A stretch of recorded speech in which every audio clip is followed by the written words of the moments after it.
Hello, good morning, good evening, good afternoon. Welcome to That Millwall Podcast with myself and Frankie, where we're going to be doing what we did last year and just going through a bit of a transfer wishlist special, really. And tonight in part one, we're going to be looking at goalkeepers and defenders, and we'll get back to you after this.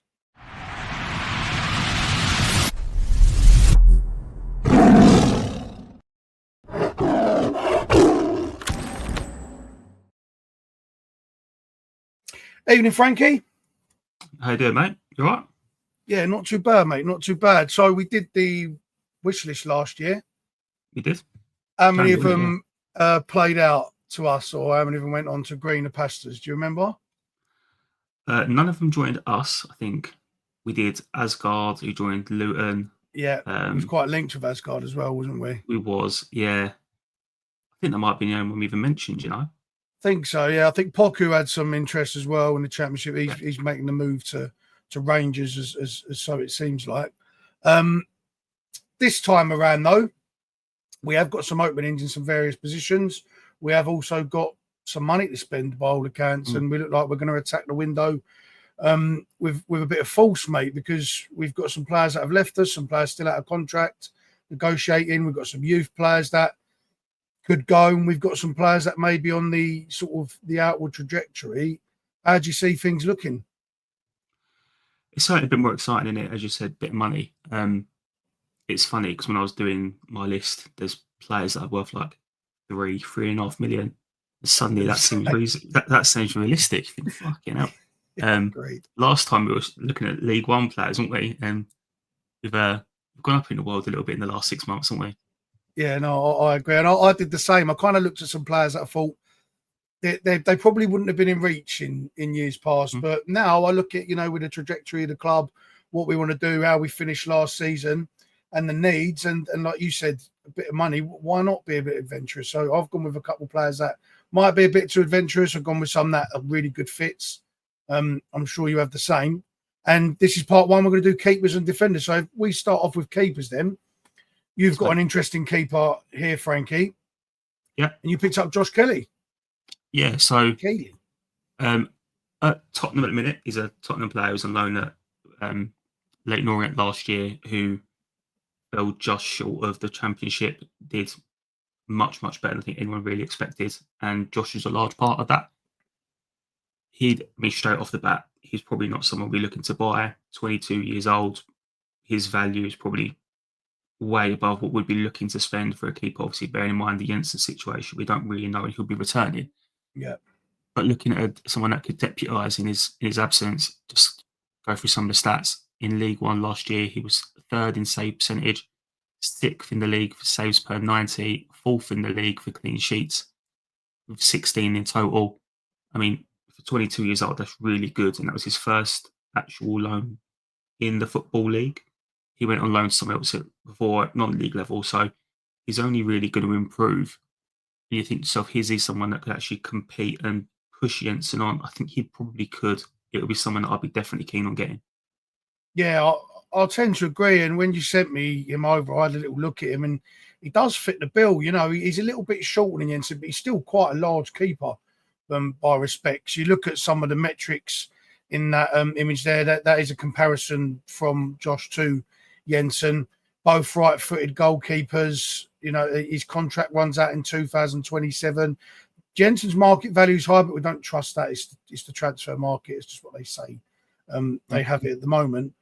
But 22 years old, probably going to want to be pushing, like you said, for probably a first team, at least setup, at least be around the first team setup at Tottenham. If not, go out on loan. And with our need, I think with the Jensen situation being that clear, it's probably a good risk reward situation for not only Keeley but for us as well, mate. Yeah, it's exactly that, mate. He ticks a lot of boxes whilst being probably quite a cheap option to actually bring in. I can't imagine his wages are that high. I can't imagine Tottenham would want much, if anything, fee-wise to get him in. He's probably not going to play for Tottenham next year, right, in the Champions League at the end of the day. So, would you look at, would you still want to bring in a veteran? If you brought in, 100%. If we brought Josh in, would you still look to bring in a veteran as well? Because if we're talking sort of 2026 really is when you'd probably have Jensen back as a number one. He's going to have to do a lot of grass work, probably some under 21s work from, we're talking about the December time that they think he's going to be, or November, December, for when that might start. I think you're going to have to look at bringing a veteran. Remember, we've still got Evans hasn't signed a new contract yet, the young kid. So we are really we've got 0 goalkeepers at the moment that will fit goalkeepers, should we say. Yeah, mate, I honestly, I couldn't agree more. I think even if we was to get in someone like Keeley, we still need someone that's around the 30, bit older mark to come in and actually be a bit of a steady head. I think he'd probably benefit from that. And someone like Keeley's a risky signing, right? And he's either going to do really well or he's going to find the jump up tough and he's going to struggle. You'd want someone that you can rely on and go, actually, do you know what? If he doesn't quite cope or doesn't adjust as quickly as you want him to, you've got a safe pair of hands next to him. So I'm completely in agreement, mate. We need 2 keepers regardless. Yeah, because I think with the Jensen situation being it's such a bad injury. It's a bad injury for any player, but for a goalkeeper where they rely on that spring in their step, that that change of direction to get down quickly and things like that, they're constantly jumping for the ball from crosses and things like that. It is a dangerous situation for us when it comes to keepers, because I think we probably need to look at someone who has got number one potential that could be here for the long haul. And I think someone like Keeley from Tottenham could be right up there, because you could get in before everyone else does and hope maybe even tie him down. His contract's at 2027, so that'd be a year out from when the season ends. Is he going to make it there? And if you get him on loan, as we've seen with players in the past and Sturge, that I think we'll talk about, more inclined to get him on a permanent, because then I think so. Yeah, I think so. And we've got quite a decent success rate with people from Spurs on loan, haven't we? So yeah, you're right. Yeah, I mean, it just ticks a lot of boxes for us. I think the only real concern that someone like Keeley might have is when Jensen's back, is he going to instantly get the shirt? Personally, I don't think that's the case. I think if and when Jensen comes back, he needs to earn his right again almost. Particularly if Keeley's done well. But because I think as well. Sorry, go on, Frank. The only thing that did concern me a couple of times I've seen him, again, very similar to Jensen here, coming out for crosses and corners, he can be a little bit suspect. But you think after last year, Millwall centre-back should be used to dealing with that, shouldn't they, really? Well, we've got 2 6'4", 6'5" centre-backs. If Crammer does indeed start at centre-back, so they should be practising that a lot in training. But no, I agree. And with your sentiment with Jensen earning the shirt, he kind of didn't really. I wouldn't say Jensen is the complete and utter out and out number one like what Sarkic did towards the end of that season. It was like, right, Sarkic is the number. That is it. This is our keeper for years to come. Yeah. With Jensen, he kind of built himself a bit of a good rapport. And you thought, okay, he's pretty nice. Watford away, he won us that game, and various other games he kept us in, and he made some good sort of put some good tape on, should I say. But I don't think he really did sort of cement it the way Sarkic did. After a rocky start that Sarkic had, he really did claim it and go, this is my shirt. I think if someone comes in, someone like Josh, who's really keen, really young and hungry, and he earns the right to play that, I think Jensen could find himself in a bit of bother there, especially if you look to sign the guy. Yeah, exactly, mate. I think Jensen probably got injured at the worst time for him personally, because he started to look like a Millwall. He just started to look like a Millwall goalkeeper. Yeah. But football's harsh, and goalkeeper's a particularly harsh position where often you only get your opportunity of someone else's misfortune. That could be Keeley, it could be someone else at Millwall, and it might be to Jensen's detriment yesterday and go somewhere else to start again. But that's the game, right? It's horrible, isn't it? Absolutely. And that probably brings you on nicely to the goalkeeper that I've picked that I spoke about before. And this would be a really good one too, I think, at Millwall, because I've looked at Freddy Woodman as my goalkeeper pick. That he's 28 years old. He was at Preston last season, made 108 appearances for Preston, kept 13 clean sheets last year in a team that, arguably without his clean sheets and his experience, they'd probably go down, to be quite honest with you. He ranked 8th in the league for that in clean sheets, so he was in the top 10 for clean sheets. And they finished 20th. So, props to him in what was a really bad season. He's a free agent as well. He's not going to cost anything. Alex Neil didn't sign him at Preston. Alex Neil left, and then Woodman came in just after that. I think he was signed in 2022, and Neil left in 2021. So there isn't really a crossover there. There's probably a bit of a relationship between Neil and the club. The big thing for me is his dad, Andy. Andy Woodman is the manager at Bromley Town. That is literally just down the road. So he's got a family connection in the area. Probably make the transition nice for him. He'd probably have somewhere to stay, so he wouldn't have to worry about where he's going to sleep. Has he got to sort things out for himself? His old man's probably not short of a few quid. Can put him up in one of his bedrooms. I'm sure he's got a spare one somewhere, especially if he's around Bromley Common Way, that sort of thing. So I think that just really makes sense for me. I think he's at a really good age where he's still got a lot to offer. I think 28 is a great age for a keeper. They're not even in their prime at that point. And he's quite durable as well. And like I say, the metrics measure up quite well. He's a bit shorter than Keeley of Tottenham, and a lot shorter than Jensen, like almost a full foot shorter than Jensen. But he's really energetic. He springs about. He almost a bit like a Pickford. I thought he put on a pretty average display when we saw him down at the Den, to be honest. I thought he was okay when we played him away. And he's one of them keepers that sort of, you don't really know ins and outs of every player at every football club. But Freddy Woodman's a name that you think, I know that keeper, because he does pop up and sort of put himself in sort of a highlight reel now and then. But yeah, this is someone I think that would be really, really good with someone like Josh Kelly, that you've got that experience, someone on the free. It's a good risk-reward situation again, and will push Jensen. I mean, what are your thoughts on Freddy Woodman? No, I completely agree, mate. I think it's what you said about recognising his name. It feels like he's been about for ages, doesn't it? I would have said he's older than 28. It feels like he's been knocking about a championship for a long time. It's not often you get keepers of that standard becoming free agents. Yeah. And whilst he might not have been signed by Neil, the reality is Neil will 100% have known people at Preston that have worked with Freddy Woodman before and be able to get that character reference that is important to managers. So I think I'm 100% with you, mate. It just makes sense, doesn't it? Free agent, he can help guide that room. It's going to need a little bit of help in it with no goalkeeper coach currently. They're going to need the experienced head. He is that.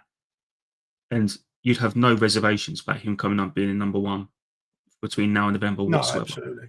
Yeah, no, absolutely. I think he's still he's proved himself to be a top 10 goalkeeper in this division. You can, and with Preston's poor defensive record overall, and not being, they're a pretty okay attacking team. I think they've got some good players in attack, but defensively they're not very good. They're quite aging there as well. To get 13 clean sheets, he's obviously had a lot of shots against him.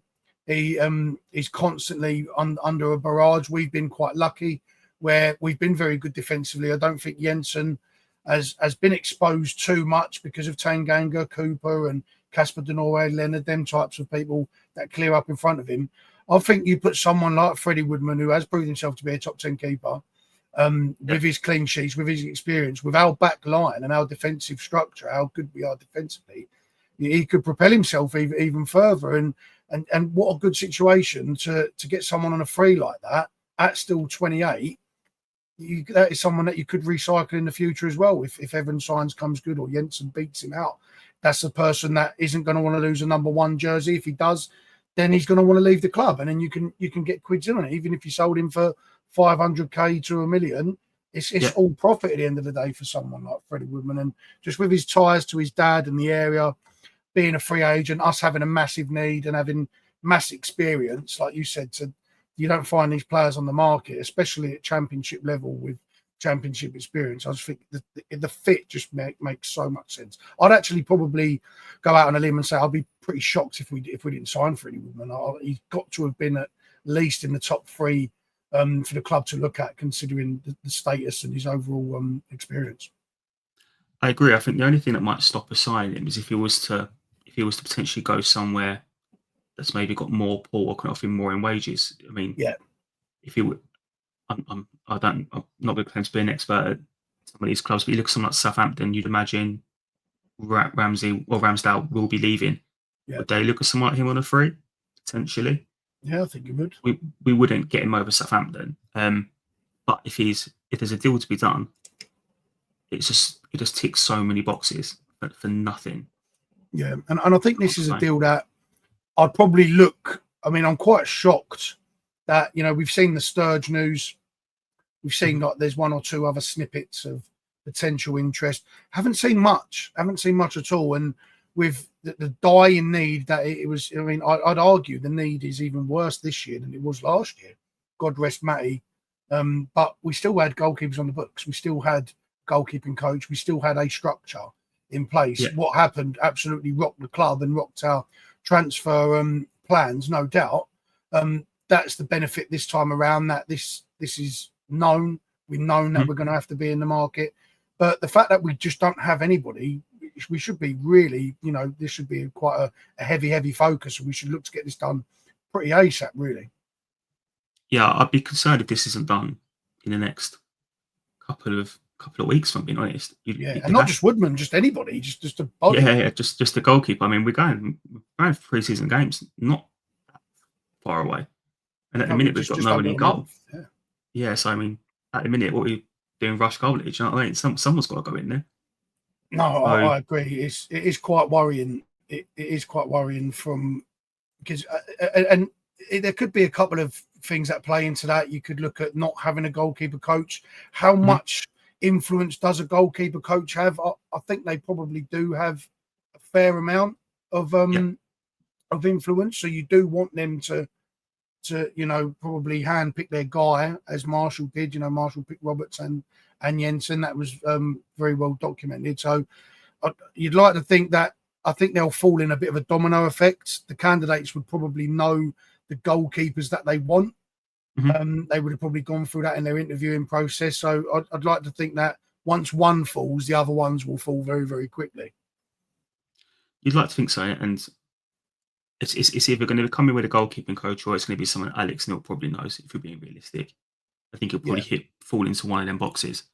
But yeah, it's got to happen sooner rather than later. It's got to be, I can't think of another sign. It's got to be a higher priority right now than getting that keeper position sorted. I mean, we saw with George Long, didn't we? If you haven't got a good goalkeeper, you're not going to do anything. You've got no chance. No, that's it. And, but Biakowski's been getting a little bit active on Twitter. I've seen his posts. He's still knocking about as well. Bring him back as an emergency. I'm sure he can still do a job, or even bring him back as goalkeeper coach. Why not? Get him a jersey and get him down there. I'd love to in some capacity. But that is a massive, massive need. You're right. It is a huge need, something that needs to be addressed straight away. And I think that's something that needs to be addressed probably straight after that, mate, is probably our fullback position. And someone that you've picked up on, something that Millwall fans will know really, really well. And I'm really, really shocked he isn't a Millwall player, and that Harris and the regime didn't sign him at the back end of that season, at the back end of last season, or the start of the season, should I say, is Brook Norton-Cuffy, who you've actually gone and seen out in his new pastures, new out in Genoa as well, haven't you? Yes, mate. He didn't play that game because he was injured, which seems to be a theme of his time in Genoa. He's only played 14 games all season. They've gone and got another right back who's kind of earned that position and kept him out the side. You do think, is he the sort of player that it wouldn't shock me if Genoa would be happy to get their money back? They paid 3.5 million euros for him. If you turned up and offered them 3 million, would they give that a good go? I think they probably would.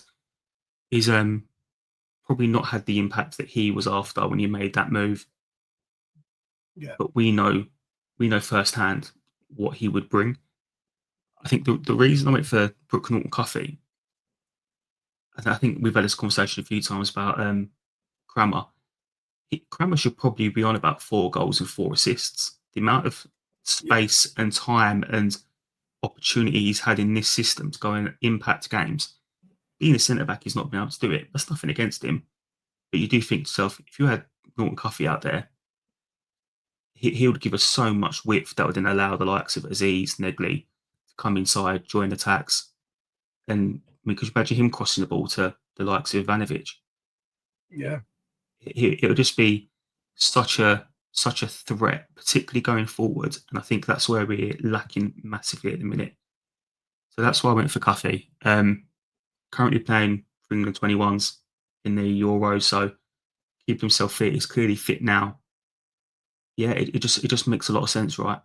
See, from this part of the world as well. Yeah, look, I really liked what he did, especially under Rowett. He wasn't really favoured under Harris. I understand why. You know, we was in a position where Harris had to hit the ground running, and he had to keep us up, and Harris did that. And he'll always be, you know, the messiah for doing that. And Brook Norton-Cuffy just wasn't one of his guys, and that's fair enough. He did get a couple of opportunities now and then, but you know, when you got, you know, Honeyman who works really hard, it was about just not losing games rather than trying to win games. And I think Brook Norton-Cuffy gives you the opportunity to go and win games. He's versatile. He can play out on the wing. He can play wing back. He'll definitely suit with what Neil wants to do in a potential 3-5-2. Having him out on that wide area with someone like Joe Bryan or Sturge on that left-hand side, and Crammer, Tanganga, hopefully if he stays, and Cooper at the back, that is quite a formidable defensive outlook, especially with the attacking players that we've got. He's definitely someone who makes sense. 3.5 million or 3 million, while I don't think that's a lot of money at all for a 21-year-old under 21 in England international, would a club want to spend that, or would they want to, you know, would they try and look to spread the costs out? Because we, as you know, we can't just go out and spend 3-4 million pound on this player, that player, that player, and that player, because we do have some various other needs. But that is a position that could be locked up for a long time. You've also got Danny McNamara though, who's not too much older, who, if he can come back and can get back to his full potential and his full fitness, I still love Danny McNamara. So that is a potential problem that you've got there. And I agree with that. It is a big if, and you can't rely on if buts and maybes. You have to address the situation as it is. Football, as you've said, you know, it comes at you thick and fast. And unfortunately for Danny, it's going to open an opportunity for someone else. And Lenny just, you know, Lenny might not be that guy anymore, and he's been great, but Father Time is undefeated. Yeah. 21-year-old England international, he could do a lot worse at right back. Yeah, exactly. I think Leonard is coming towards the end of his career. That's no secret. And I think, to your point, with the amount of different roles Norton-Cuffy can play, and how he would free us up tactically to look at a back three, to push him into midfield. I actually think defensively, Norton-Cuffy was underrated because of how physical and how quick he was. He did a job at right back as well. The 3 million is a lot of money. The only thing I think potentially saves you there is, we're probably going to talk about this a lot over this episode and the next few, but he does fit the project perfectly. A player you could bring in. Could you see us signing him doing well, and then going to a Premier League club for double that? Yeah, comfortably, because of his passport, if nothing else. So it's something that I'd definitely be looking at, mate. Oh, he's on the Mount Rushmore of club model fit, surely. You know, he just is young, 21, England international potential. He's been at the club before, as you say, potential to sell on. He absolutely fits the bill in every way, shape, or form, and every metric you want to look at. So he's definitely someone that I would be ecstatic if we brought him back. I really would. I thought he was class for us. I thought he really tried hard, and he was used here, there, and everywhere. He was played out on the left at times. He was played out on the right wing. He was played at right back. I really, really like him. I really, really like him. And if you can find a way to get him back, then no brainer in it. Yeah, 100%, 100%. I did look at right backs as well, and someone that I do like, Ethan Laird of Birmingham. He's got him valued at €2 million. Obviously Birmingham, you know, went up in League One, set records. It's not hard to do when you spend the amount of money that they spent. But look, 35 appearances, got 8 goal involvements. He could play right wing. He could play, his primary position is at right back. Only 23 years old, English player as well. So hasn't got far to travel. He still fits the mould, still fits the model.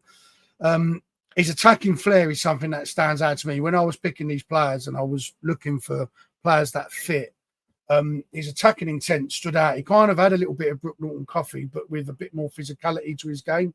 He weren't afraid to go over the top of the ball for it. I know you don't like to, that's, you know, you can't do that, but he isn't afraid to do that. He has a bit of Danny Mack with a bit of better attacking intent to his game. He thrives in a possession-based system, something that Neil wants to do. He wants to keep hold of the ball. And his ability to change direction and create opportunities. There was countless times he cuts back inside and it's 1-2 and he's off again and he's at the races and he's leaving left backs for dead and left midfielders for dead. He's got a really, really good footballing brain on him. And, you know, he's used to winning now. And that's what I liked about Ethan Laird, that he's been in a winning team. He's been in a promotion team. He's been a constant in a promotion team as well, with a lot of turnover at Birmingham, with the money that they spent and a lot of players that they brought in.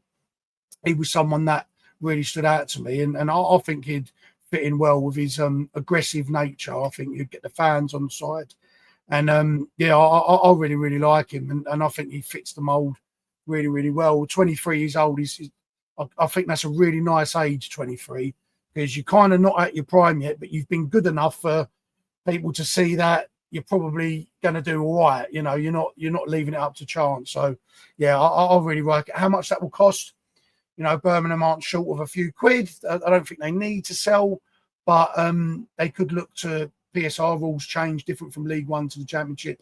They may look to recoup some, and if you give them a nice offer, I'm sure that there's players out there that Birmingham would look at. But yeah, he's definitely a mainstay. He won't come cheap, and he definitely won't be given away. But we have a massive need there, just like goalkeeper. Mm-hmm. I think this is one position that you probably do need to look to push the boat out, and you're going to have to spend money here because you've got to look at a real long-term replacement, because we do have one aging player who isn't a long-term replacement and an unknown, as a similar situation to Jensen. You've got to go out and get a starter.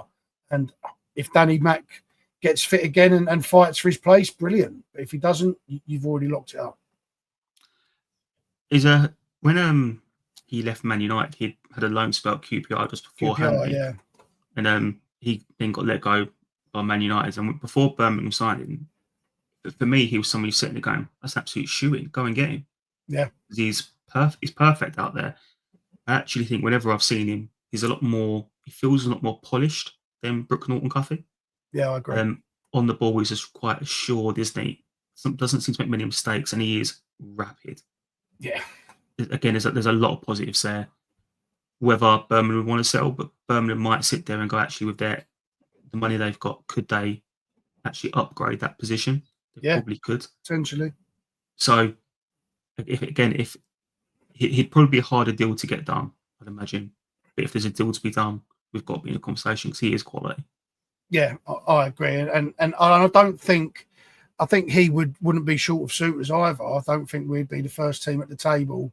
This was definitely one that I looked at that potentially you're going to have to push the boat out to potentially get this one done.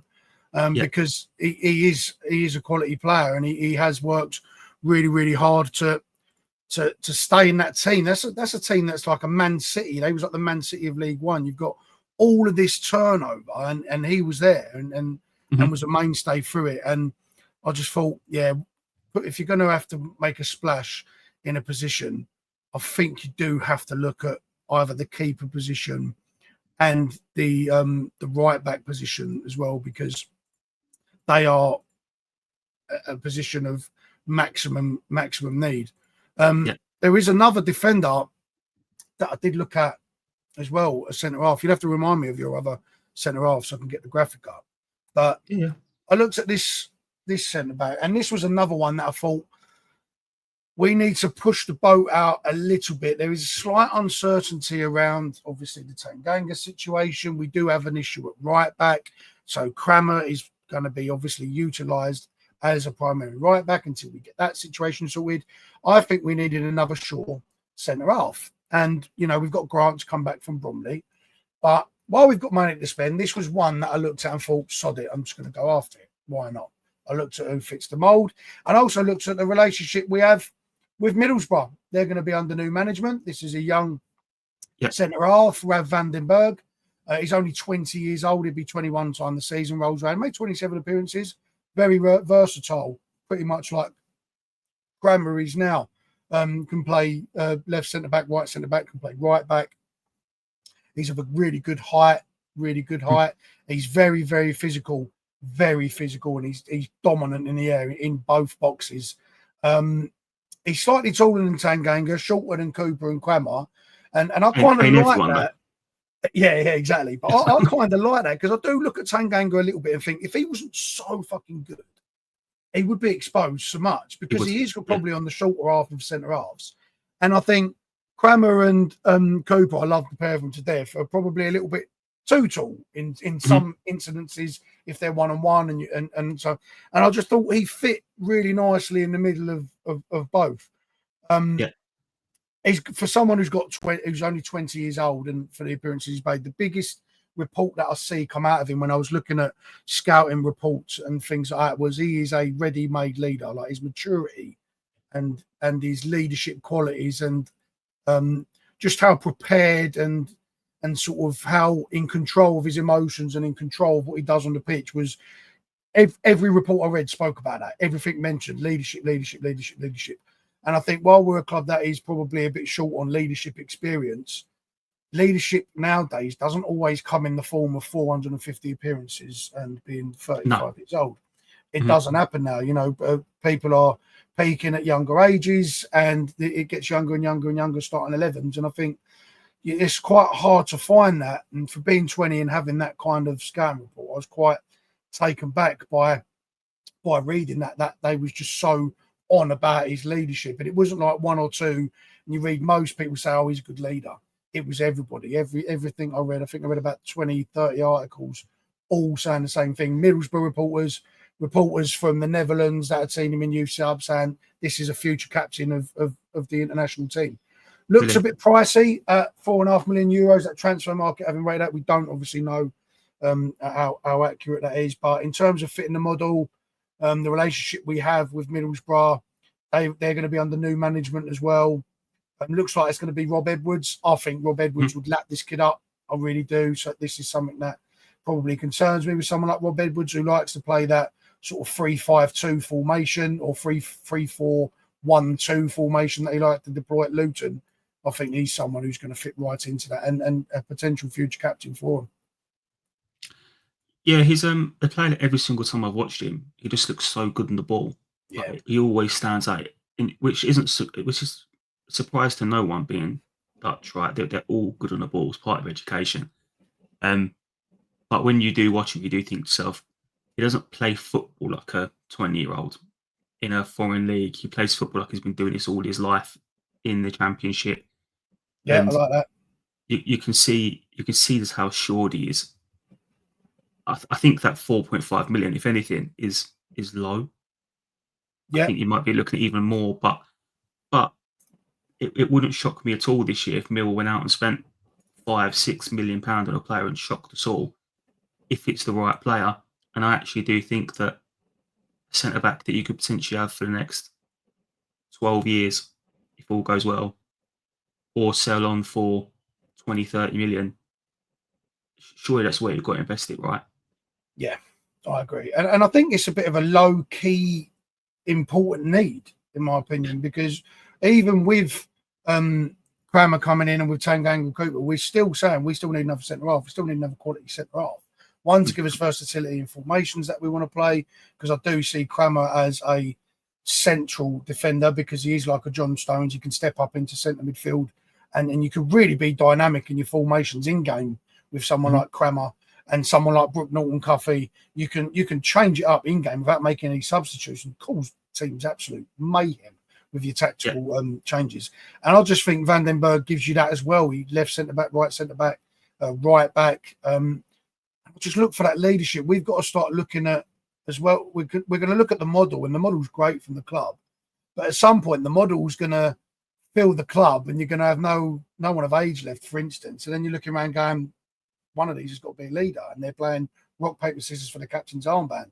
I think you've got to look at these type of players for leadership qualities. I really do. And he's out of the players that we looked at last year and the centre-backs that we've spoke about in recent weeks in our chats and what we'd look at for the club in the future. I've not seen someone as young as him be touted for for a leadership role as much as him, and he just fits everything that we want to do.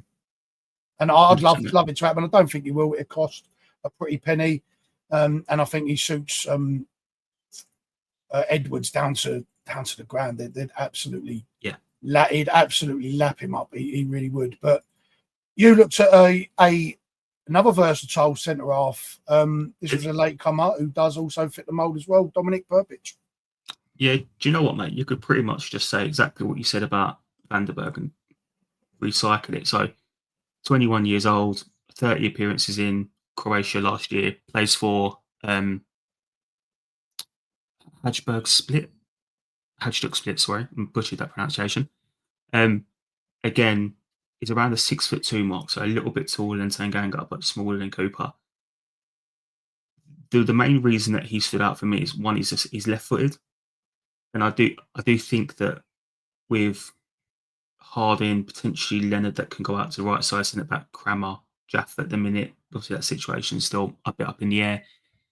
They're all right-footed centre backs, and the only left-footed one is Cooper. And if we wanted to go to a 3, I think that would be a problem, having Cooper out there and out wide in the back 3. Someone like Perpick, he's much more competent on the ball. Again, similar to the guy we just spoke about, and likes to travel it, likes to go forward, likes to cause other team problems. 2 assists from centre back isn't bad. Both are in normal play as well. He reminds me a lot of Kramer. He likes to pick the ball up and then drive into that midfield and then pick a pass, play through the lines. So he's a very, very accomplished player. And Croatia are producing some of the best centre backs in the world at the minute, and they have been for about 10 years. You know, it's ridiculous. Some of the players coming out of that part of the world. He's never going to get that opportunity at Hajduk Split because they are very much the third side in Croatia. Would someone like that be able to come to a championship, do well for a year or 2, and then look to step on, whether that be at Millwall in the Premier League or somewhere else? Again, we're going to keep going back to it. Fuller model is absolutely perfect at £3 million. You can't ask for much more than that. He could come in and play tomorrow, and if he wanted to go to a back 3, he unlocks that in a lot of ways because he lets Cooper go into middle. He can go out wide. It just ticks a lot of boxes for me, mate. And again, I don't think it'll be easy because I think once he'd be one of the people where if we put a bid in, I think suddenly you're going to see sides from across the whole of Europe then going, well, actually, we'll have a look. I think it'd be difficult to get over the line. But if we could, what an acquisition that would be. Yeah, when you sent him over, I had a look at him. So I'd never heard of him before. And I think it's Croatia, as you said, especially defenders, Croatia, they produce absolute ballers. I mean, you look at Vardiar, what he's done. And he reminded me a little bit like him. But when I did watch him, I watched a couple of clips. And he looked like Mickey van der Ven, that the Spurs sort of left back, centre half. He just wants to get the ball and just open himself up and just drive forward. Not as quick. I don't think there's many players as quick as Mickey van der Ven. But he ain't afraid of getting the ball and driving at players and taking players on. And he's pretty good at it as well. He has got some good feet. Yes, as you said, look, the clips I saw of him, he's drifting in and out of pockets at the back. He can play in a 3, you can play him in a 5, you can even play him in a flat back 4, and he'd get after it as well. He's quite physical. And the Croatia under-21 setup, have you seen their under-21 setup? It's savage. Yes, absolutely brutal. Like in a few years' time, that Croatia are going to be like, you know, they're going to be what Spain are now, where they've got all this youth, abundance of youth. Croatia are going to take over because they are really, really prosperous and fair play to them as well, because that's a tough area of the world to play football in, because they expect you to be a tough style of football. Anything sort of Serbian, Croatian, Slovenian, Slovakian, them type of countries, Czech Republic, all of them, you know, you've got to be, if you make it, you can probably play anywhere in the world. Maybe not for the best teams in them leagues in the world, but you can definitely make it in England, in Spain, Italy, and France. And yeah, and he's someone that if you was to sign him, what a signing that would be, because he instantly would you know, in playing English football, you're looking at someone who's going to go for big bucks. Yeah, I think to your point, mate, they play in countries like Croatia, Serbia, which we've seen with Ivanovic this year. They're so physically equipped to handle the physicality of the championship game. It just doesn't faze them. The speed of the game might a little bit, and they have to get used to the technical demands of it. But actually, being up for a battle, it's like I thought was back to these guys, and that's water products back. In fact, what the fuck was that? So yeah, you think this is it'll be a no-brainer. It'll be a really difficult one to get over the line, because I think you probably would get interest in the top sides in Croatia, the top sides in Europe, but we probably didn't think we'd be able to get Ivanovic when we did. So let's be ambitious. Yeah, no, look, I agree, and there's plenty of options for Saturday. You've got Alfie Gilchrist, who's been released today. If you can pick up someone like Alfie Gilchrist, who's going to be on the free, was at Sheffield United, he would be another good acquisition at right back, especially with Zach Sturge. I did have Zach Sturge as a graphic, as a potential sign, but it looks like that's pretty much done, and that's going to happen. So there's no real point talking about him. We all know what we get with Zach Sturge. That's quite a good signing, in my opinion, though, Frank. We'll just touch on that. Your thoughts on bringing Zach Sturge back? I thought he was brilliant in the last 3 games he played. Showed some real attacking intent and some good aggression.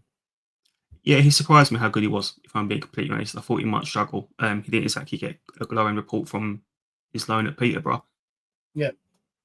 I have a little bit of reservations around if we were to lose Brian for 10, 15 games, would Sturge be able to come in and cope with that? I think that it's yet to be seen, but you won't know until he's asked to do it and put in that situation. In the 5 games he had, he was outstanding.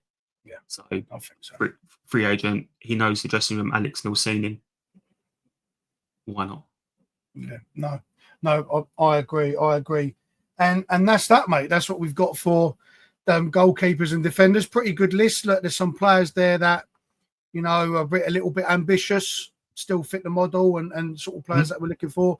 And there's some players there that are well within Millwall's reach, let's be honest, and players that we probably should be taking a look at. Some players on a free, some players might have cost a pretty penny, some League One new additions to the Championship. And as we've seen, we like to shop overseas. So, yeah, really pleased with the list there, mate. And if we can get 1 or 2 of them, I'll be pretty buzzing. But we have got a part 2 coming up after this, where we'll look at midfielders, stroke attackers, stroke strikers, and that's going to be quite an interesting topic. So anything else to add, Frank, before we end it?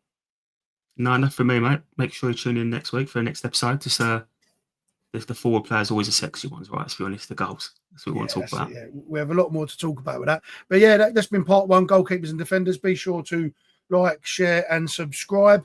And hopefully when this goes out, some of these players aren't already off the board and it becomes irrelevant. But that's the game that we're in. And we'll see you on part 2 for midfielders and attackers. See you on the next one.